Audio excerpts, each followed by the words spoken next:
بسم اللہ الرحمن الرحیم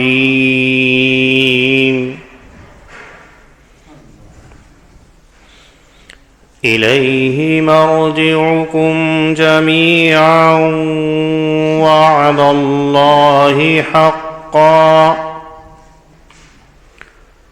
إنه يبدأ الخلق ثم يعيده ليجزي الذين آمنوا وعملوا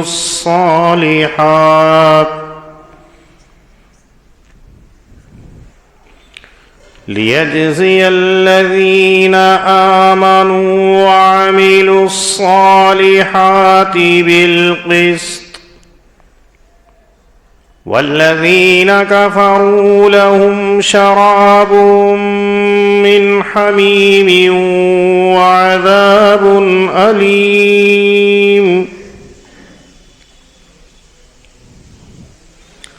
وعذاب أليم بما كانوا يكفرون والذي جعل الشمس ضياء والقمر نورا وقدره منازل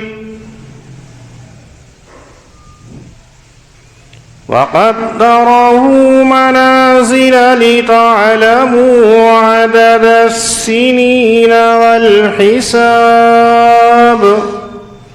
ما خلق الله ذلك إلا بالحق يفصل الآيات لقوم يعلمون إن في اختلاف الليل والنهار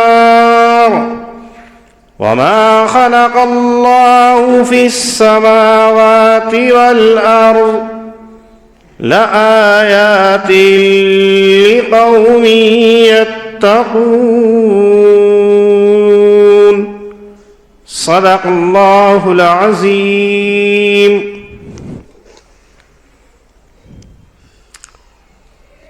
نبی اکرم صلی اللہ علیہ وسلم نے جب ایمان کی دعوت دی تو اس دعوت کے اندر یوم آخرت کا بھی ذکر تھا کہ دنیا کے اندر جو کچھ تم کرتے ہو ان تمام کا ایک دن اپنے رب کے دربار میں حساب دینا ہے۔ یہ دنیا ہمیشہ رہنے والی نہیں ہے، ایک متعینہ اور مقررہ وقت تک یہ دنیا ہے، پھر اس کے بعد میں ختم ہو جانا ہے۔ یہاں تمہیں بھیجا گیا ہے اس لیے کہ تم آخرت کے لیے نیک کام کر لو، تمہیں اس لیے بھیجا گیا ہے کہ اپنے رب کو پہچان لو، اپنے رب کی معرفت حاصل کر لو۔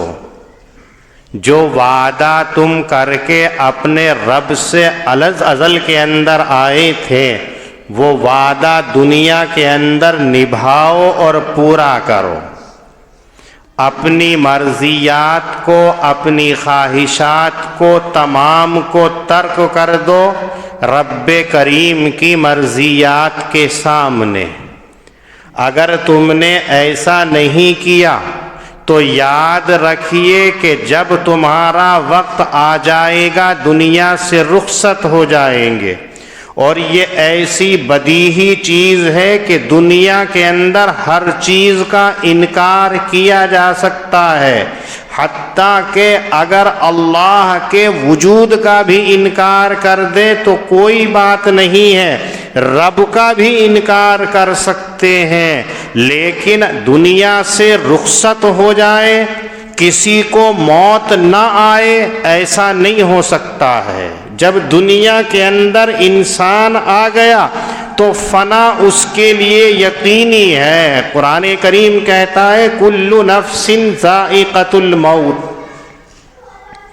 ہر انسان، ہر جاندار کو موت کا مزہ چکھنا ہے، کسی بھی مذہب، کسی بھی فکر، کسی بھی مکتب کا ماننے والا ہو، کسی بھی عقیدے کا ماننے والا ہو، لیکن اس حقیقت سے انکار نہیں کر سکتا ہے کہ وہ دنیا سے ختم نہیں ہوگا اور ہمیشہ ہمیشہ دنیا کے اندر رہے گا، ایسا نہیں ہو سکتا ہے۔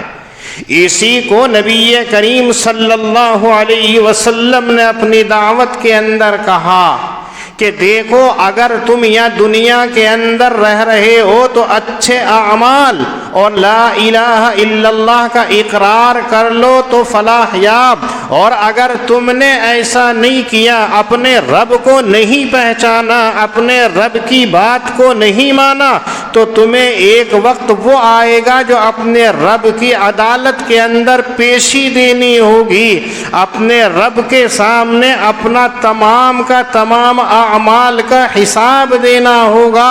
وہاں وہ دار جزا ہے، دار آخرت ہے۔ جیسے دنیا کے اندر تم عمل کرو گے، اس کا ثمرہ اور اس کا نتیجہ تمہیں وہاں ملے گا، یا تو ثواب کی شکل کے اندر یا عقاب اور عذاب کی شکل کے اندر۔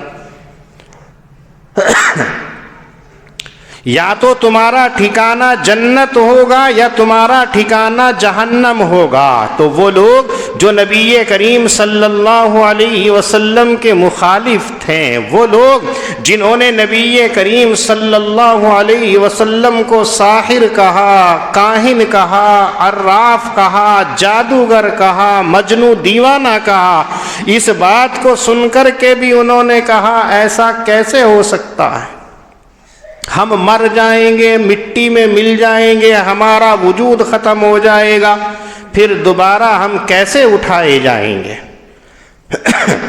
جب ہم مٹی کے اندر مل گئے ہیں تو اب اس سے دوبارہ ہم کیسے اٹھائے جائیں گے؟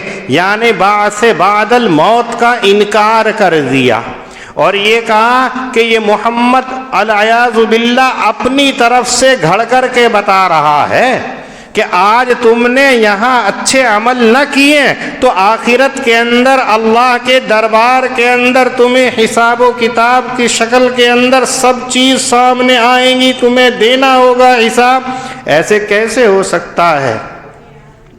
اس آیت کریمہ کے اندر اس کا جواب دیا جا رہا ہے، الیہ مرجعکم جمیعا، یاد رکھو اگر تم کائنات کے اندر اس دنیا کے اندر آئے ہو تو تم سب کو لوٹ کر کے سب کو اللہ کی طرف جانا ہے۔ وعد اللہ حقا، اور اللہ کا وعدہ سچا ہے، اس کے اندر شبہ نہیں کیا جا سکتا ہے۔ جب اللہ نے یہ کہہ دیا کہ تم سب کو لوٹ کر کے ہمارے پاس آنا ہے، ثم یعیدکم، تمہیں لوٹ کر کے ادھر ہی آنا ہے، تم مر جاؤ گے، واپس ہمارے پاس آنا ہے، تو رب جھوٹ نہیں کہتا ہے، رب جھوٹ نہیں بولتا ہے۔ جب اس نے کہہ دیا آنا ہے تو آنا ہے۔ اور اس میں تعجب اور اچنبھے کی کیا بات ہے کہ اگر تمہارا وجود مٹی میں مل کر کے ذرات میں مکس ہو گیا ہے، اب تمہارا جو خاکی وجود تھا اس کا نام و نشان مٹ گیا ہے، اب تم زمین کے ذرات کے اندر مل چکے ہو، تو اللہ کے لیے کون سی یہ بڑی مشکل بات ہے اور مشکل کام ہے کہ اللہ دوبارہ آپ کو پھر اسی شکل کے اندر پیدا نہ کر دے؟ اس لیے کہ اللہ نے تو پہلی مرتبہ میں تمہیں پیدا کیا، جبکہ اللہ کے سامنے نہ کوئی نقشہ تھا، نہ اللہ کے سامنے کوئی خاکہ تھا، نہ اللہ کے سامنے کوئی تصویر تھی، کوئی عکس تھا، کچھ نہیں تھا۔ اس وقت کے اندر تمہیں ایسا وجود عنایت کیا کہ تمام مخلوقات کے اندر تمہیں اشرف، افضل اور اعلیٰ قرار دے دیا کہ تمام مخلوقات کے اندر سب سے اشرف مخلوق تم، سب سے افضل مخلوق تم، سب سے اعلیٰ مخلوق تم، اور کسی کے کسی حصے کے اندر کمی نہیں کی ہے۔ تو وہ رب جب بغیر کسی تصویر اور تصور کے تمہیں وجود دے سکتا ہے تو دوسری مرتبہ تو دینا آسان ہے۔ آپ آرٹ کے طالب علموں سے معلوم کیجئے، جب پہلی پہل کے اندر وہ کوئی آرٹ بناتا ہے، کوئی تصویر بناتے ہیں، تو اس وقت کے اندر مشکل ہوتی ہے کہ اسے کس ڈیزائن کے اندر بنایا جائے، کس انداز سے بنایا جائے، کس حیت اور کس طریقے سے بنایا جائے۔ لیکن اگر ایک مرتبہ بنا کر کے وہ مٹا دیتا ہے، ایک مرتبہ بنا کر کے ختم کر دیتا ہے، تو دوسری مرتبہ بنانا اس کے لیے آسان ہوتا ہے۔ اس کے ذہن کے اندر ہوتا ہے کہ میں نے ایسی تصویر بنائی تھی، ایک دم بنا دے گا۔ اور اللہ رب کریم جس نے پہلی مرتبہ بنا دیا، اور انسانوں اور مخلوق سے اعلیٰ درجے کا علم رکھنے والی وہ ذات ہے، تو وہ دوسری مرتبہ تمہیں کیسے نہیں اٹھا سکتا ہے، تمہیں کیسے پیدا نہیں کر سکتا ہے؟ یہ افسوس کی بات۔ ہاں، اگر پہلی مرتبہ کے اندر آپ اپنی حقیقت کے اوپر غور کرو، تمہیں مٹی سے بنایا، اور مٹی بھی تمہارا مادہ بعیدہ ہے کہ تمہارے جد امجد حضرت آدم علیہ السلام کو مٹی سے بنایا گیا، اور تمہیں ناپاک قطرے سے بنایا گیا، گھنونے گندے پانی اور خون سے بنایا گیا، اور پھر وہاں سے نکال کر کے اتنا حسین مجسمہ تمہارے سامنے کر دیا۔ کتنے مراحل سے وہ گزر کے آتا ہے، کتنی گندگیوں سے نکل کر کے وہ آتا ہے، اور پھر آ کر کے اشرف بن جاتا ہے، اعلیٰ بن جاتا ہے۔ جب وہ یہ بنا سکتا ہے تو دوسری مرتبہ، تیسری مرتبہ اسے پیدا کرنے میں، بنانے میں کیا مشکل آ سکتی ہے؟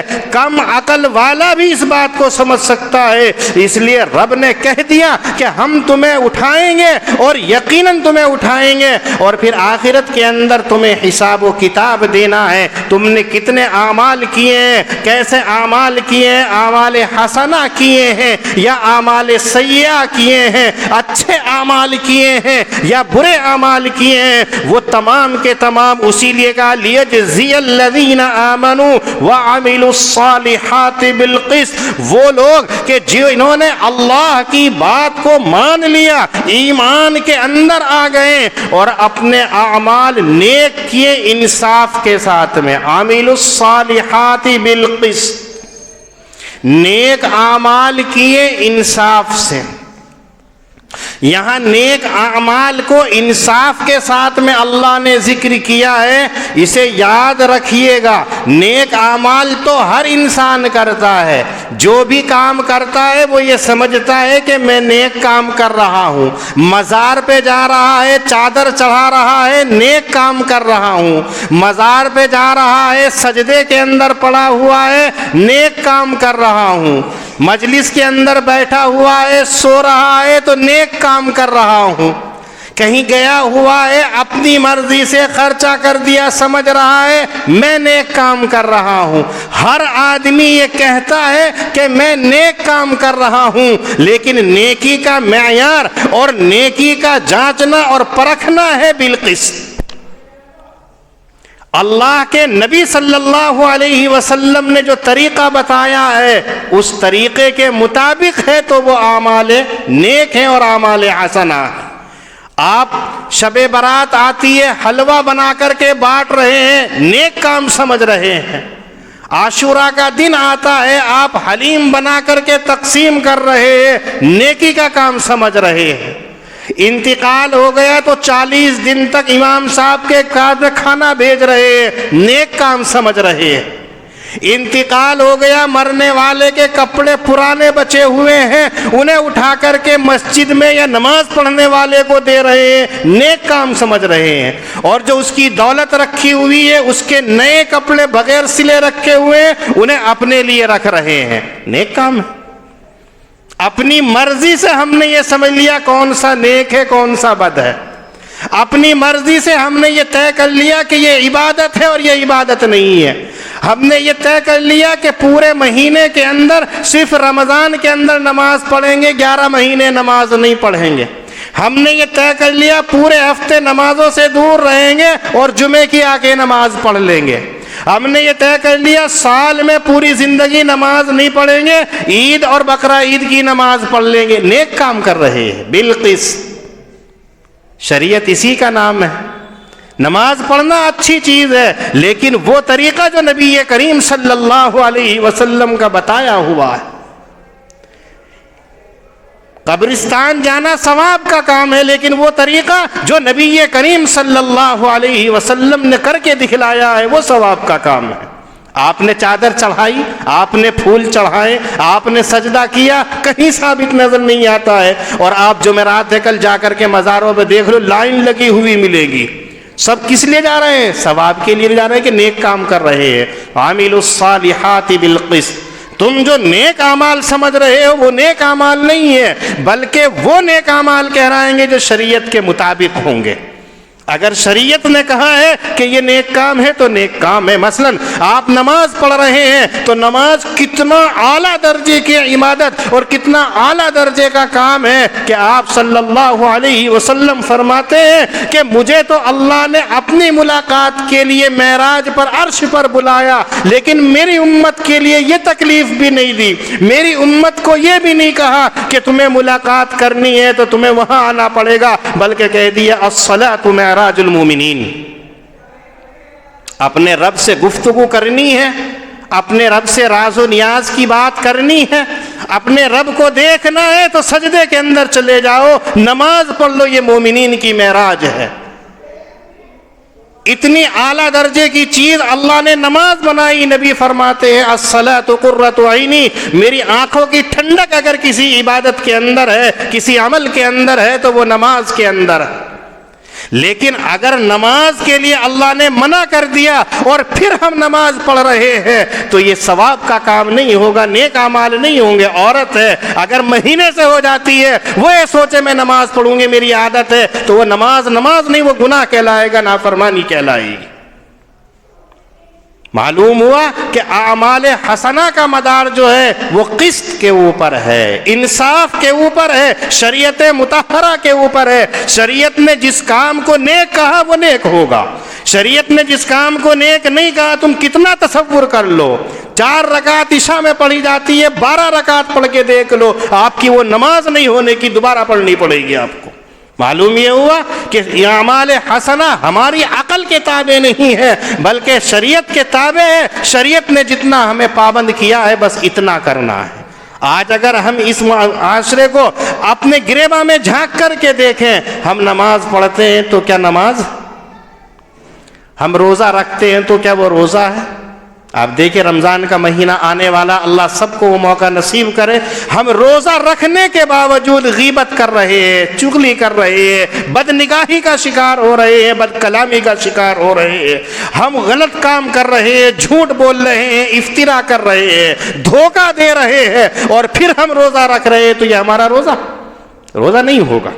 ایسی تمام عبادتیں ہیں۔ اس لیے اللہ رب کریم فرماتے ہیں کہ آخرت کا دن ہم نے اس لیے طے کیا ہے کہ جو ایمان لائیں اور انصاف سے اعمال حسنہ کرتے ہیں، نیک اعمال کرتے ہیں، ان لوگوں کو ہم بدلہ دیں، ان لوگوں کو ہم صلہ دیں، ان لوگوں کو ہم انعام دیں۔ ٹھنڈک ہے، سردی کا موسم ہے، گرمی سردی کڑاکے کی پڑی ہوئی ہے، لیکن رب کا حکم آ گیا حی علی الصلاۃ، بسترے کو چھوڑ دیتے ہیں، ٹھنڈے پانی میں جا کر کے اعضائے وضو کو بھگوتے ہیں اور پھر رب کے سامنے آ کر کے 5 منٹ کے لیے سجدہ ریز ہو جاتے ہیں۔ رب کو یہ ادا اتنی پسند آتی ہے، لیجزی الذین آمنوا، ہم ان کو آخرت کے اندر بدلہ دیں گے۔ اس لیے اللہ نے یہ آیت کریمہ ہمیں بتلا دی لا کر کے کہ اگر تم نے نیک اعمال کیے ہیں تو آخرت کے اندر اس کا پورا پورا اجر اور پورا پورا بدلہ تمہیں ملے گا۔ اس کے برخلاف وہ لوگ ہیں جو نافرمان ہیں، وہ لوگ ہیں جو ایمان والوں کے مخالف ہیں، وہ لوگ ہیں جو رب کی قدرت کا انکار کرنے والے ہیں، رب کے وجود کا انکار کرنے والے ہیں۔ والذین کفروا لہم شراب من حمیم وعذاب علیم، ایسے لوگوں کو اس آخرت کے اندر، ایسے لوگوں کو میدان محشر کے اندر، ایسے لوگوں کو یوم جزا کے اندر کھولتا ہوا پانی پلایا جائے گا، اور خالی کھولتا ہوا پانی نہیں، وعذاب علیم، دردناک تکلیف دہناک عذاب ہوگا۔ آپ یاد رکھیے عذاب تو عذاب ہی ہے، سزا تو سزا ہی ہے، لیکن اس سزا کی صفت علیم لا کر کے قرآن کریم نے بتا دیا کہ ان کو معمولی سزا نہیں ملے گی، ان کو معمولی تکلیف والی نہیں ملے گی، بلکہ انتہائی المناک اور دردناک تکلیف اور عذاب سے سامنا کرنا پڑے گا۔ کس وجہ سے؟ بما کانوا یکفرون۔ اللہ ان کو عذاب دینا نہیں چاہتے ہیں، اللہ اپنی مخلوق کے اوپر ظلم پسند نہیں کرتے ہیں، اللہ اپنے بندوں کو پیدا کر کے پھر ظلم کر دے، ایسا نہیں ہو سکتا ہے، یہ رب کی شان کے خلاف ہے، اللہ کی شان کریمی سے بعید ہے کہ مخلوق کو پیدا کرے اور پھر اسے ظلم کا شکار کر دے، اس کے اوپر عذاب نازل کر دے، ایسا نہیں۔ بما کانوا یکفرون، ان لوگوں کی نافرمانی کی وجہ سے ان کو دنیا کے اندر موقع دیا گیا، ان کو دنیا کے اندر سمجھایا گیا کہ رب کے آگے گڑ گڑاؤ، رب کو پہچان لو، رب کی مرضی کے خلاف نہ چلو، لیکن انہوں نے اپنی منمانی کی۔ آپ دیکھیں ہمارا معاشرہ مسلمانوں کا معاشرہ ہے، یہاں دور دور تک مسلمانوں کے علاوہ تمہیں کوئی نظر نہیں آئے گا، کوئی اللہ کا نافرمان نظر نہیں آئے گا، کوئی اللہ کا باغی نظر نہیں آئے گا، لیکن اس کے باوجود آپ اپنے محلے کے اندر، اپنی بستی کے اندر دیکھیے، کیا ہم سارے کام رب کو راضی کرنے والے کر رہے ہیں؟ آج ہمارا حال یہ ہے، ہم خود تو گنہگار ہوتے ہیں، دوسروں کو بھی مصیبت کے اندر ڈالتے ہیں۔ مثلا گانا بجانا کر لیا، ایک نے اپنے کان میں لیڈ لگا کر کے گانا سن رہا ہے تو اپنا نقصان کر رہا ہے، ایک وہ ہے جو کھلے عام زور زور سے کر رہا ہے اور اس کو کوئی نکیر نہیں ہے، اسے رب کا ڈر نہیں ہے، لیکن جب رب کی پکڑ آتی ہے تو اسے پتہ نہیں چلتا ہے۔ معلوم یہ ہوا کہ ایسے لوگوں کو آخرت کے اندر اللہ کے یہاں پر عذاب علیم ہو۔ یہ تو ہمارا حال ہے، اور وہ لوگ جو اللہ کے مکمل نافرمان ہیں، وہ لوگ جو مکمل اللہ کی نافرمانی کرنا اپنا شعار سمجھے ہوئے ہیں، تو آخرت کے اندر ان کو پہلا تو یہ کہ انہیں کھولتا ہوا پانی، وہ پانی کیسا ہوگا؟ نبی کریم صلی اللہ علیہ وسلم نے فرمایا کہ جن لوگوں کو جو پانی دیا جائے گا، اس پانی کو جب یہ اپنے منہ سے قریب کریں گے تو ابھی منہ تک لگا بھی نہیں پائیں گے کہ اس کی گرماہٹ اور تمازت کی وجہ سے، اس کی گرمی کی وجہ سے ان کے ہونٹ پگھل کر کے ایسے بہہ پڑیں گے جیسا کہ برف پگھل جاتا ہے، جیسا کہ موم پگھل جاتا ہے، ایسے پگھل جائیں گے۔ لیکن پیاس کا یہ عالم ہوگا کہ اسی پانی کو پینے کے اوپر مجبور ہوں گے، اسی پانی کے پینے کے لیے مجبور ہو جائیں گے، پھر جیسے یہ پانی منہ کے اندر ڈالیں گے تو اندر کی تمام آنتڑیاں اس پانی سے گل کر کے کٹ کر کے پاخانے کے راستے باہر آ جائیں گی۔ یہ عذاب ہوگا پہلے نمبر پر ان کو جو پانی پلایا جائے گا، کتنا خطرناک ہوگا۔ اللہ ہم سب کی حفاظت فرمائے، اس لیے کہ ہمیں ہمیشہ دنیا کے اندر نہیں رہنا ہے، ہمیں ایک دن دنیا سے چلے جانا ہے، ہمیں دنیا کو چھوڑ دینا ہے جہاں ہمیشہ کے لیے رہنا ہے۔ ہم دنیا میں معمولی دنوں کے لیے آئے ہیں، اس کے لیے ہم کتنے انتظامات کرتے ہیں، کتنے مختہ محل بناتے ہیں، لیکن چھوڑ کر کے وہی قبر کے اندر ہمیں پہنچ جانا ہے، اور وہاں سے جب رب کے سامنے جا کر کے حساب دے کر کے دو ہی ٹھکانے ہیں، یا تو جنت ہوگی یا جہنم ہوگی، جو دائمی طور پر ہوگی، ہمیشہ کے لیے ہوگی۔ اس کے لیے ہم نے کیا تیاری کی ہے؟ تو یہ ہے ایسے لوگوں کو کھولتا ہوا پانی ہوگا، وعذاب علیم، اور تکلیف دے اللہ رب العزت ان کو عذاب دے گا۔ اس آیت کے آخر کے اندر اللہ نے بتا دیا کہ دیکھو منکر آخرت نہ ہو جانا، آخرت کا انکار نہ کر دینا۔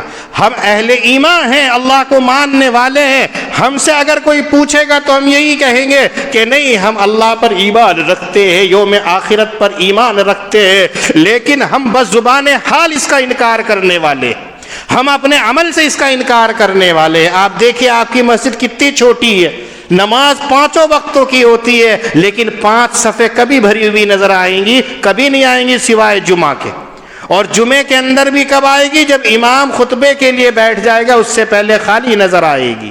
مسلمانوں کی شان تو یہ ہو کہ اذان ہوتے کے ساتھ ہی نماز پڑھے اور اذان سے پہلے ہی مسجد بھر جائے، آباد ہو جائے۔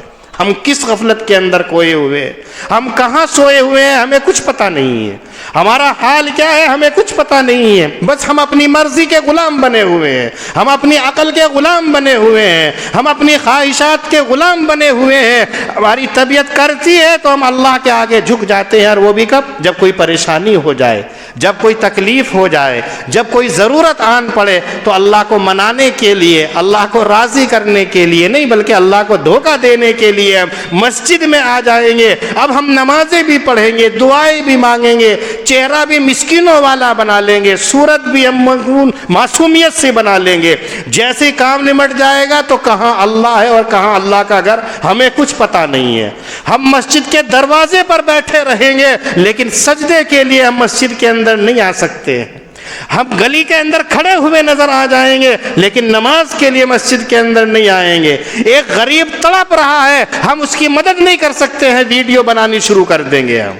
ایک ہمارے مدد کا محتاج ہے، ضرورت مند ہے، لیکن ہم بجائے اس کی مدد کرنے کے ہم اس کے منورنجن کے لیے اپنے موبائل کے اندر فوٹو کھینچنا شروع کر دیں گے۔ یہ مسلمانوں کا حال ہے۔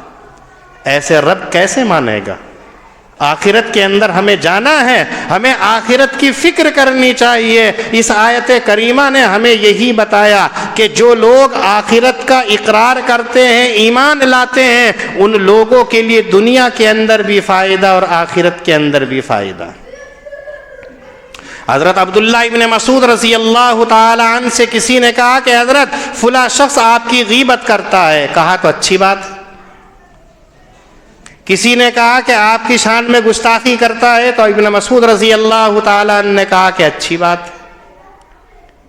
پوچھا گیا کہ یہ کیا؟ وہ تو آپ کی توہین کر رہا ہے، آپ کے خلاف ہو رہا ہے۔ تو کہا مومن کی شان رب نے عجیب بنائی ہے، اگر اس کو کوئی اچھی چیز ملتی ہے تو وہ شکر کرتا ہے تو اللہ اس سے راضی ہو جاتا ہے، اور اگر کوئی تکلیف کی بات اس کو پہنچتی ہے اور وہ اس پہ صبر کرتا ہے تو اللہ تعالیٰ اس کے صبر کے اوپر بھی انعام دیتا ہے۔ قرآن کریم کہتا ہے انما یوفی الصابرون بغیر حساب، ہر چیز کا عمل تو اللہ تعالیٰ تول تول کر کے دیں گے۔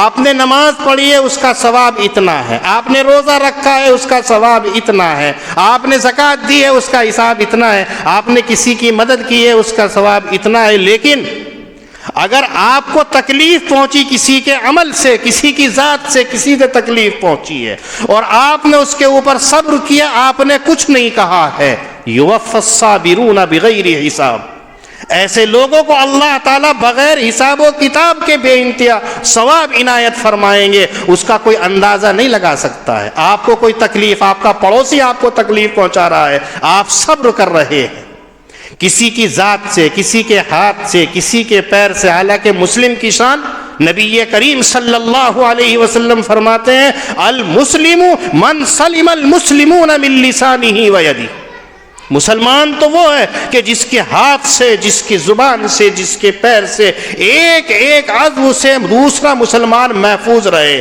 صرف مسلمان ہی نہیں بلکہ دوسرا انسان اس سے محفوظ رہے، اس کی زبان سے محفوظ رہے، اس کے ہاتھ سے محفوظ رہے۔ یہ مسلمان کی شان ہے۔ اگر ہماری بات سے کسی کو تکلیف پہنچ رہی ہے تو مسلمانوں کی شان باقی نہیں ہے، ہمارے عمل سے کسی کو تکلیف پہنچ رہی ہے تو یہ مسلمانوں کی شان نہیں ہے، ہماری کسی حرکت سے کسی کو تکلیف پہنچ رہی ہے وہ مسلمان نہیں ہے۔ ایسے لوگ اگر وہ تکلیف کے اوپر صبر کرتے ہیں، آپ نے غلط کام کیا، تکلیف پہنچی، انہوں نے صبر کیا، یوفی الصابرون بغیر حساب، اللہ رب العزت بغیر بے انتہا اس کو ثواب عنایت فرمائیں گے۔ اس لیے ہمارا پہلا کام یہ ہونا چاہیے کہ ہماری ذات سے کسی کو تکلیف ہرگز نہ پہنچے، ہماری حرکت سے کسی کو تکلیف نہ پہنچے، ہماری کسی ادا سے کسی کو تکلیف نہ پہنچے۔ اس لیے کہ اگر ہماری وجہ سے کسی کو تکلیف پہنچ گئی اور اس نے صبر کر لیا تو عبداللہ ابن مسعود رضی اللہ تعالیٰ عنہ تو کہتے ہیں کہ اس کے اندر فائدہ ہی فائدہ ہے۔ مومن کی شان ہی یہی ہے کہ وہ دونوں حالوں کے اندر، صبر میں اور شکر کے اندر، دونوں کے اندر وہ موج ہی موج کے اندر ہوتا ہے۔ اس لیے اگر ہمارا کام ہے تو ہمیں مومنانہ زندگی گزارنی چاہیے تاکہ آخرت کے اندر اللہ تعالیٰ اہل ایمان کو وہ اجر عنایت کرے جو مومن کی شان ہے اور اس کے لائق ہے۔ اور جو لوگ نافرمان، ایک تو وہ ہیں جو کلیتاً نافرمان ہیں، اور ایک ہم جیسے بھی ہیں کہ ہم زبان سے تو کہتے ہیں آمنا ہی باللہ آمنا باللہ، لیکن ہم حال سے آمنا باللہ کے اوپر عمل نہیں کرتے ہیں بلکہ اس کے خلاف کرتے ہیں۔ لا الہ الا اللہ کا اقرار تو کرتے ہیں لیکن اس کے تقاضوں کے اوپر عمل نہیں کرتے ہیں۔ ہم تمام قرآن کریم کا اقرار تو کرتے ہیں لیکن اس کے مطالبات کے اوپر پورے نہیں اترتے ہیں۔ معلوم یہ ہوا کہ ہم بھی کہیں منکرین کے اندر تو نہیں آ رہے ہیں، اور منکرین کی سزا اللہ تعالیٰ بیان کر رہے ہیں، لہم شراب من حمیم، ایسے لوگوں کو کیسی میزبانی ہوگی کہ انہیں کھولتا ہوا پانی پلایا جائے گا، دردناک عذاب ان کو ہوگا، حالانکہ ان کے لیے ہے بما کانوا یکفرون، جو اللہ کی نافرمانی کرنے والے ہیں۔ اور اللہ کی نافرمانی دونوں طرح سے ہوتی ہے، زبان حال سے بھی ہوتی ہے اور زبان قال سے بھی ہوتی ہے۔ یہ اللہ کی شان ہے، اس کی رحمت ہے کہ کس کی ادا پسند آ جائے اور اس کو جنت کے بارے میں فیصلہ سنا دے، ورنہ تو حال ہمارا دیکھ لیجئے کیسا ہے۔ اس لیے ہمیں اپنی فکر کرنی چاہیے، اس دنیا کی فکر نہیں ہونی چاہیے، اس دار آخرت کی فکر ہونی چاہیے جس کی طرف ہمیں ہمیشہ کے لیے جانا ہے۔ الیہ مرجعکم جمیعا، اسی کی طرف تم سب کو لوٹنا ہے۔ وعد اللہ حقا، اللہ کا وعدہ سچا ہے۔ انہ یبدأ الخلق ثم یعید، وہی ہے کہ جس نے اول بار پیدا کیا پھر وہ دوسری بار اس کو کرے گا۔ لیجزی الذین آمنوا وعملوا الصالحات بالقسط، تاکہ بدلہ دے ان لوگوں کو جو ایمان لائیں اور نیک کام کیے انصاف کے ساتھ میں۔ والذین کفروا لہم شراب من حمیم، اور وہ لوگ جو نافرمان ہیں ان کے لیے کھولتا ہوا پانی ہے۔ وعذاب علیم، اور تکلیف دہ عذاب ہے۔ بما کانوا یکفرون، بسبب ان کے نافرمانی کرنے کے۔ اللہ پاک ہم سب کو دین کی صحیح سمجھ عطا فرمائے۔ وآخر دعوانا ان الحمد للہ رب العالمین۔